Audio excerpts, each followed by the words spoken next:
tanto que estamos en el cuerpo, estamos ausentes del Señor, porque por fe andamos, no por vista, pero confiamos y más quisiéramos estar ausentes en el cuerpo y presentes en el Señor. Dice el verso 9, por lo tanto, procuramos también ausentes o presentes serle agradables, porque es necesario que todos nosotros comparezcamos ante el tribunal de Cristo. ¿Qué está diciendo Pablo? Pablo no está hablando con amigos, Pablo no está hablando con gente que no conoce a Dios, está hablando con cristianos.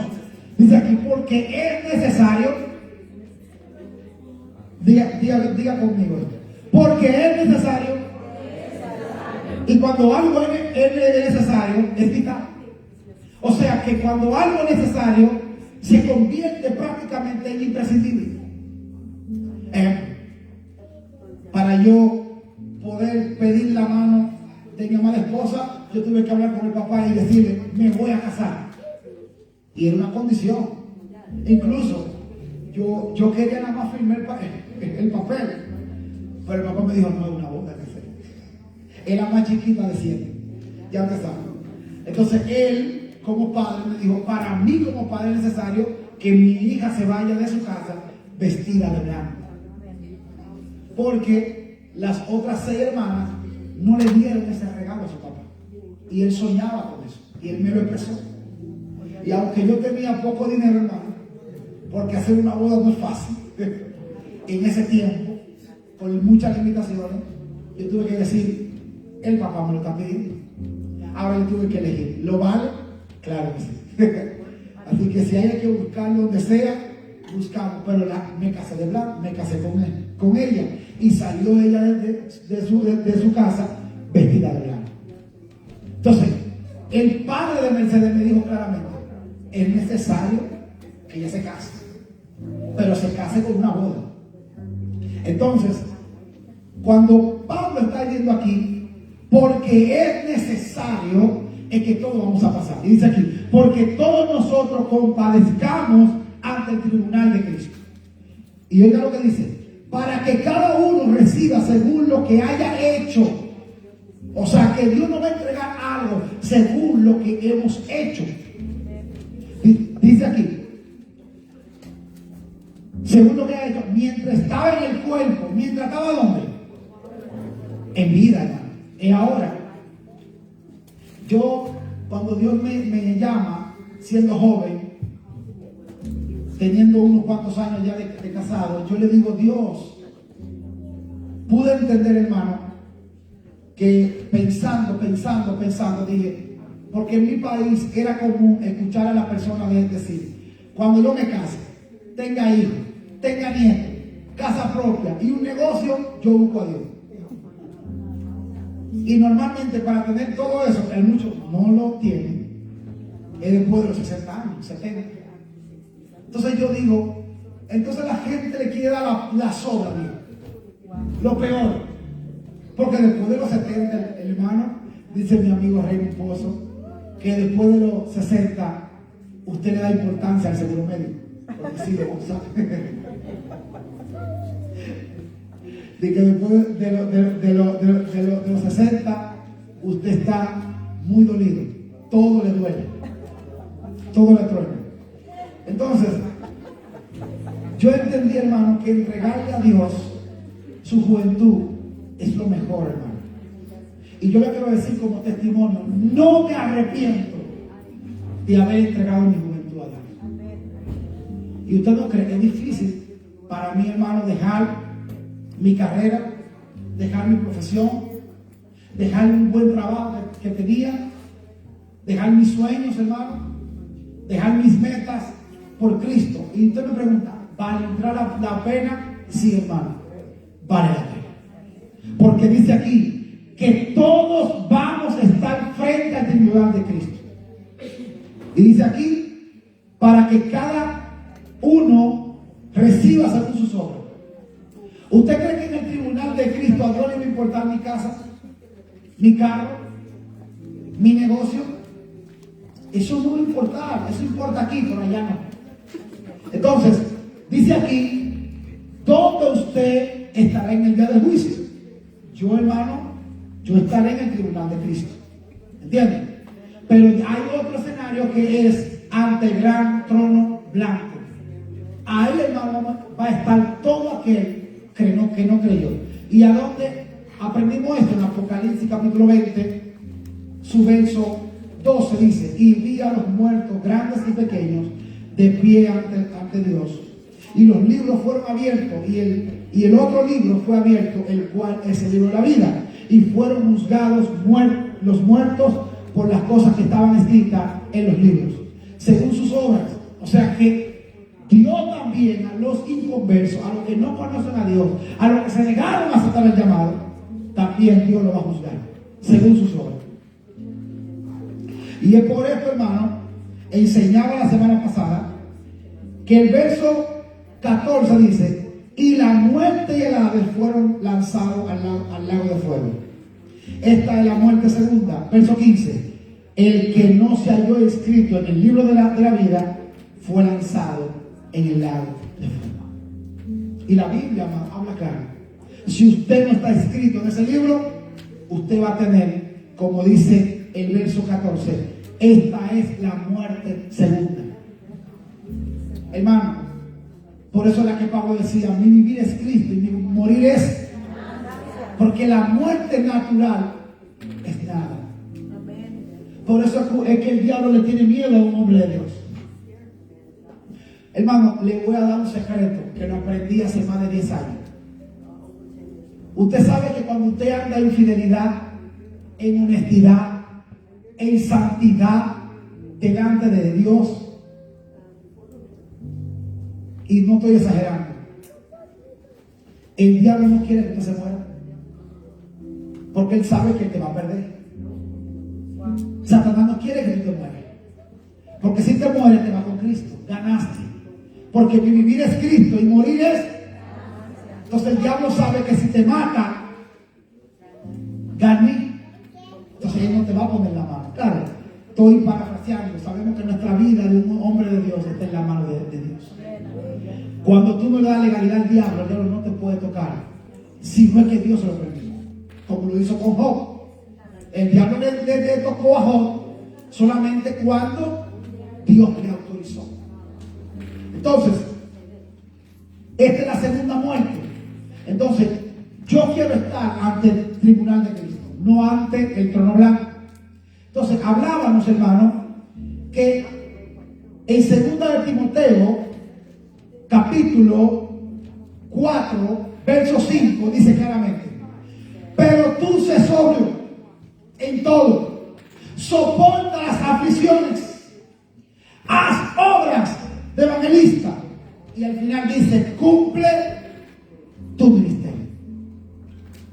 Dice claramente: cumple tu ministerio.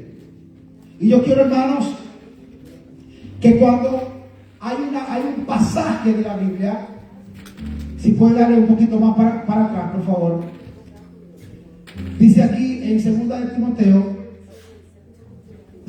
Timoteo capítulo 4, un poquito más para adelante, dice aquí la palabra del Señor: yo soy útil en el ministerio. ¿Soy útil yo en el ministerio? Es una pregunta que yo me hice yo mismo. ¿Yo soy útil para Dios? Y usted me preguntará: ¿por qué hago esa pregunta? Capítulo 2 de Corintios 4, 9, por favor, si me pueden ayudar, para que los hermanos vayan conmigo. ¿Soy útil en el ministerio? Dice, oiga que dice el verso 9. Pablo, escribiéndole a su hijo en la fe, Timoteo, dice: procura venir a verme. Procura venir pronto a verme, dice. Verso 10. Porque Demas me ha desamparado, amando este mundo, y se ha ido a Tesalónica. ¿Para dónde se fue Demas? Para Tesalónica. Y Pablo dice: porque Demas me ha desamparado. Ahora entiendo de dónde viene la frase dominicana, que cuando alguien no te está siendo para conveniencia, te está jugando medio sucio, uno le dice: tú tienes Demas conmigo. Sí, allá decimos eso: tú tienes Demas conmigo. Creo que la frase vino de ahí. Entonces, Pablo dice: Demas me ha desamparado. hablando porque Pablo se sintió desamparado por alguien. Alguien que quizá él puso su confianza. Alguien que quizá él no pensaba que lo iba a desamparar, pero lo desamparó. Y Pablo está diciendo, Demas me ha desamparado. ¿A cuántos lo han desamparado? ¿A cuántos lo han desamparado? Hay un momento que uno se ha sentido desamparado, solo, triste. A todos nos pasa. Así que usted no es excepción. La Biblia registra que a Pablo también lo desampararon. Y dice aquí que él se ha ido a Tesalónica. Ya usted sabe, a la perdición, hermano. Tesalónica era el lugar de los sitios, después de Corintio, uno de los lugares donde había más prostitución de aquel tiempo. Porque era un lugar donde era un paso para ir a otros lugares. Demas me ha desamparado porque ha amado este mundo y se ha ido a Tesalónica. Pero oiga que dice el texto. A ver si me sale bien esta palabra. Crescente fue a Galacia. ¿Para dónde se fue Crescente? Dice, y Tito a Dalmacia. San Pablo aquí está hablando para dónde cogió cada uno, para dónde se fue. Perdón la palabra, nosotros la usamos mucho los dominicanos, esa palabra. ¿Para dónde se fue cada uno? Uno se fue a Tesalónica, amando al mundo. Otro se fue a Galacia y otro se fue a Dalmacia. Ahora, ¿qué sucede? Dice aquí, verso 11. Oiga que dice verso 11. Solo Lucas está conmigo. Y dice aquí, toma a Marco y tráele conmigo porque me es útil en el ministerio. ¿Usted está viendo eso? O sea, toma a Marco y tráemelo porque él es útil en el ministerio. Pues de ahí viene la pregunta. Y yo me hice esta pregunta. ¿Yo soy útil en el ministerio? Y yo pregunto aquí, y yo quiero definir esta palabra. ¿Qué es útil? Se refiere a algo que tiene utilidad práctica y produce un buen resultado. ¿Qué produce una gente útil? Y dice aquí, o satisface una necesidad, con sinónimo como práctico, eficaz, valioso y rentable. O sea, eres una persona útil. Y yo me hice anoche una pregunta, hasta se la hice a mi madre esposa.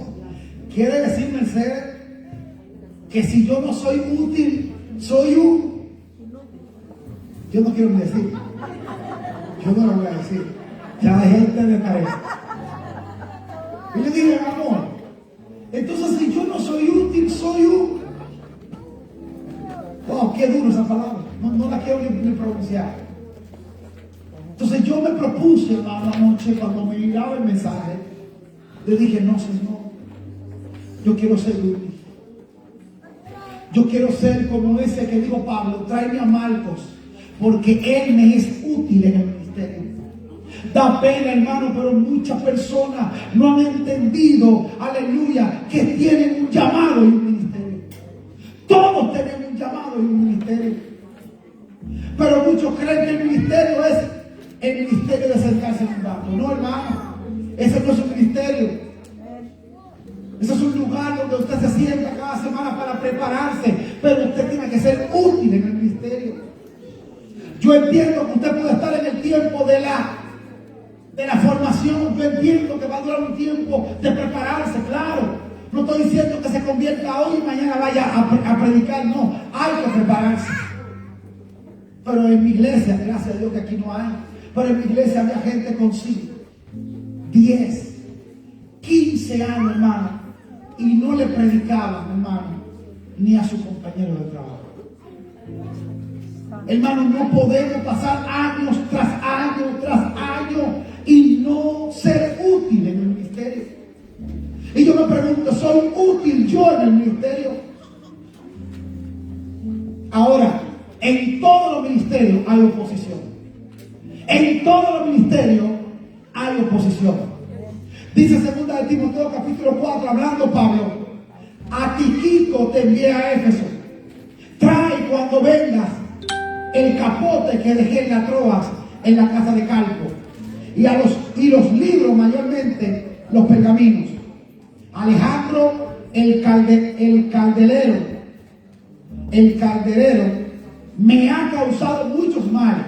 Oiga, Pablo está reconociendo que hay gente que no solamente lo abandonaron, hay gente que le ha causado males. Y dice aquí: el Señor le pague conforme a tus hechos. Hermano, mire, yo le digo esto con la autoridad que Dios me ha dado, y con esto voy a terminar. Con todo respeto se lo voy a decir. Todo el que yo he visto que ha sido un estorbo en el ministerio de alguien, todo aquel que se ha levantado contra un hijo de Dios que está sirviendo a Dios, hermano, nadie me lo puede contar. Evito las consecuencias. Y yo, hermano, estaba siendo parte de ese grupo en mi congregación, pero Dios tuvo misericordia de mí y me sacó del grupo de los criticones al grupo de los que hacen. Me sacó del grupo de los que se oponen al grupo que está obrando para la obra de Dios. Me sacó del grupo de los que no hacen nada para el grupo de los que hacen algo. Me sacó de los inútiles para ser útil al ministerio, porque no es posible que nosotros nos pasemos años y años. Mire, pronto va a venir alguien que ustedes lo van a conocer. Es mi hermano de crianza. Se llama Miguel Esteban. Hoy es un pastor de muchos años, y quiero decirle que me debería dar vergüenza, pero él fue pastor primero que yo. ¿Y sabe quién le predicó a Miguel Esteban en la escuela? Yo. ¿Sabe quién lo iba a buscar a su casa para ir a la iglesia? Yo. ¿Sabe quién lo ayudó en sus momentos difíciles? Yo. ¿Sabe cuándo Esteban no quería ir a la iglesia, que tenía problemas de situaciones? ¿Quién estaba con él? Yo. ¿Sabe qué edad yo tenía? 15 años. Pero sucedió algo, hermano, que a los 25 años Dios me dice, orando, yo estaba en una crisis, hermano. No quería hacer nada para Dios. Yo quería terminar la universidad, yo quería mi trabajo, yo quería mi sueño. Y Dios un día, le digo esto de testimonio. ¿Sabe qué Dios me dijo un día? Porque Dios te trae a la memoria. Y me acordó a Miguel Esteban. Me dijo: ¿te acuerdas de Miguel Esteban? Cuando tenía 15 años, te lo ganaste para el Señor. Y Dios me lo recordó, me dijo: ¿sabes quién es Miguel Esteban? Esteban, un pastor hoy. Y Dios me dijo: ¿qué tú estás haciendo? Y cuando hice memoria, hermano, a partir de los 16 entró en mí una rebeldía, hermano, que yo no quería servir a Dios. Yo no quería servir a Dios, hermano. El que me hablaba de pastorado tenía un problema conmigo serio, porque yo pastoreaba lo último que iba a hacer en mi vida. Y yo dije: no, yo pastor, yo. Y malos pastores de allá que le tienen un catálogo de que los pastores son vagos, que no hacen nada, que son vividores. Hasta que yo vi la vida de mi pastor y dije: no, es así. Esto es difícil. Hermano, no hay sueldo, no hay para uno ser pastor. Esto es terrible, hermano. A veces usted está a las 3 de la mañana, 3:30 de la mañana, cogiendo como el cuarto, quinto sueño, ahí donde la cama se pone como es. Hermano, y Dios te levanta. Levántate a orar por fulano.